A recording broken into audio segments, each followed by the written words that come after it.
On a tous été un peu surpris de voir le bazar de Ben Lazare sur la fameuse émission qui est le foyer de l'intelligence rayonnante de la gauche. C'est à vous, en réalité c'est à quelques-uns et vraiment pas à tout le monde, émission bien sûr du service public. On a été étonné de voir apparaître un prétendu humoriste, car il faut être humoriste pour que tout passe, tout glisse.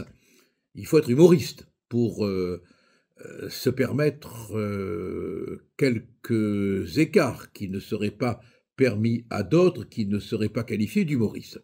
Alors on a vu dans cette émission où la présentatrice a explosé aux côtés du barbu, de rire, on a vu Ben Lazare, humoriste, déguisé dans ce boudoir de la bien-pensance en salafiste.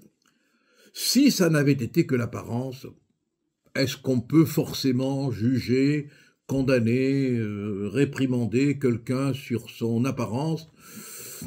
Je serais, moi, bêtement, naïvement, assez tolérant. Bon, si un individu a envie de venir déguisé en Père Noël, mais là, quand même, alors qu'on interdit l'abaya, le vêtement du présentateur est pour le moins provocateur, et on peut dire qu'il a une signification salafiste évidente, quoi. Il faut être d'une hypocrisie absolue pour ne pas le reconnaître, d'autant que le vêtement est en quelque sorte décodé, si je puis dire, par l'analyse des tweets et des prises de position de l'intéressé qui sont tout à fait révélatrices.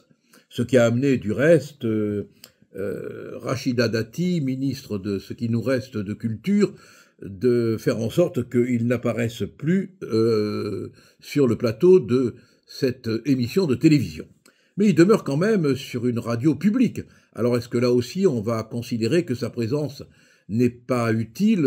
On va voir, hein, mais en général, il y a une réticence dans ces espèces de bunkers idéologiques à regarder la vérité et la réalité en face. Au Sénat, une sénatrice a interpellé Rachida Dati sur la présence de cet humoriste étrange, barbu, avec un drôle de bonnet sur la tête qui rappelle, bon, on le voit bien, hein, les caricatures, les images des prêcheurs. Hein. Et Rachida Dati a répondu en deux temps que d'abord, il ne fallait pas s'en prendre à quelqu'un sur son aspect, ce qui est absurde, parce qu'on lutte contre l'abaya, on lutte contre toutes les formes de propagande par le vêtement, hein, qui sont évidentes. Et puis, il y a quand même des tenues qui ont un sens, quoi, qui parlent, et là, c'était tellement évident, je veux dire que on ne comprend même pas comment on puisse se poser la question, d'autant plus que c'est relié au tweet, c'est relié à toutes les prises de position de l'intéressé. Et après, elle a admis, la ministre de la Culture, que les tweets et prises de position, évidemment, rendaient le comportement de l'humoriste insupportable. On a même eu l'oiseau qui a fait quelque chose. Elle a réagi, elle a été indignée. Donc voilà, bon, ça a provoqué des réactions. Enfin, ce qui est quand même incroyable, c'est qu'on puisse avoir un service public qui, dans bien des cas, est l'idiot utile du salafisme et qui, dans bien des cas, ouvre ses portes pour qu'entre le souffle néfaste d'une espèce de propagande. Et ça montre à quel point le combat est difficile, le combat est rude. Pendant ce temps, à Nîmes, des musulmans impeccables, contre lesquels il n'y a rien à dire, se battent pour avoir un imam qui parle français et non pas algérien, parce qu'ils en ont assez d'avoir affaire à des imams qui ne parlent pas français et qui s'expriment en arabe. Voilà un islam respectable, un islam qui demande qu'à être dans la cité. C'est eux qu'il faut aider, c'est eux qu'il faut promouvoir. Alors, si vous voulez regarder un humoriste, je vous conseille Naïm. Il est très drôle.